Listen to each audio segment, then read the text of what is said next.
Hello and welcome back. So we're going to talk today about the importance of a mechanic to the service department and where you fit in the grand scheme of things. I also wanted to say thank you to all the people who do leave comments, especially to the recent videos, and remind me about some things that I do need to include. But you can see some of these videos get to like 17 minutes, and I wonder who's even watching past, 5, 6 minutes. I try to occupy all of it with at least my own anecdotal experience, my own personal experience, and also the experience of people I know personally, and in seeing such a vast experience over so many years in different shops, I was able to glean from, the common denominators amongst these things. So I'm going to talk about service departments right now. In general, if you refer to yourself as a service department, I'm considering that any place that's providing service, right? But in specific dealerships, there are a lot of dealership technicians who watch this channel, and I'm really honored and I appreciate you guys commenting, and the contribution that you make is actually really noteworthy because you're giving the example to these younger guys who are just starting out 20s, young 30s, and saying, hey, I'm going to do this. And you're reinforcing what I'm saying by, hey, there's a lot of money, but most of the guys responding are clearly very intelligent people. So I just want to talk about something, though, as far as like worth. I have made that a cause on the channel, but not the purpose. The purpose of the channel is to empower, and that might mean through information, technical information, personal information, the way you approach having a job, and the way you approach the people in your job.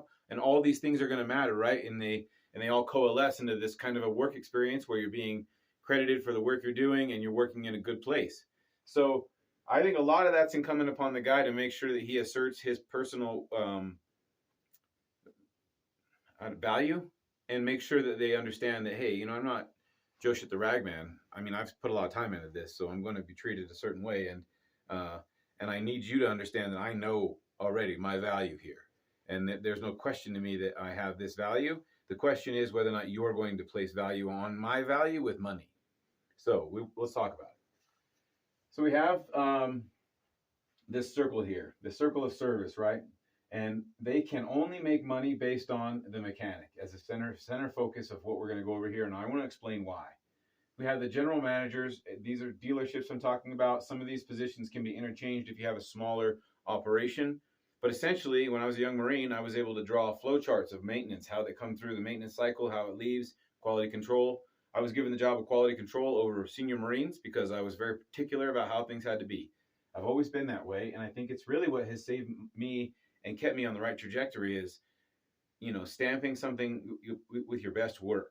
And then, trying to find out what the best work looks like, not just what your opinion is because you have a huge ego, but read the book, find out what the book says. And then at least if you're going to say, hey, the book was wrong, well, that's a whole lot better to say, hey, the book was wrong and I did exactly what it said, than to say something like, well, that's what Grandpapa taught me, and that's great that he taught you, but shouldn't you have also read the book? Maybe he was wrong. If you read it by the manufacturer's spec and do it by their spec, you always have the ability of the chain of blame. And you say, in your story, I checked the bearing, I checked the idler pulley, and these were the idler gear and the idler pulley, these were the specs. I put them on a caliper and I checked it and made sure they were all within the certain specifications.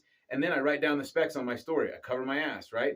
Well, in the end, even if it fails again, they can't come back to me and go, hey, did you even check to make sure that thing wasn't walking inside the front gear train? And you don't have a leg to stand on if you didn't write it down, and you probably didn't write it down because you didn't take the measurement. So find out how it's supposed to be by the book and cover your ass. That's the reason why we do it by the book. And so that we know everything changes per manufacturer. So Omarion, he's a guy who has a channel. He's a cool guy. He's an automotive mechanic. And he was making mention that wet and dry torque, that some engine manufacturers in the car world will tell you soak them in oil. That may be the case. I have not seen, soak them in oil, but, oil, the threads I have seen. So when you do that, you take an oil can, right? Like the Wizard of Oz, the guy with the oil can, and you shoot it on the threads, not drenching it.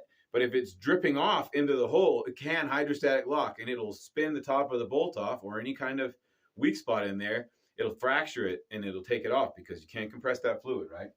I know I'm talking mechanics, but I'm going to go on. So we're talking GM.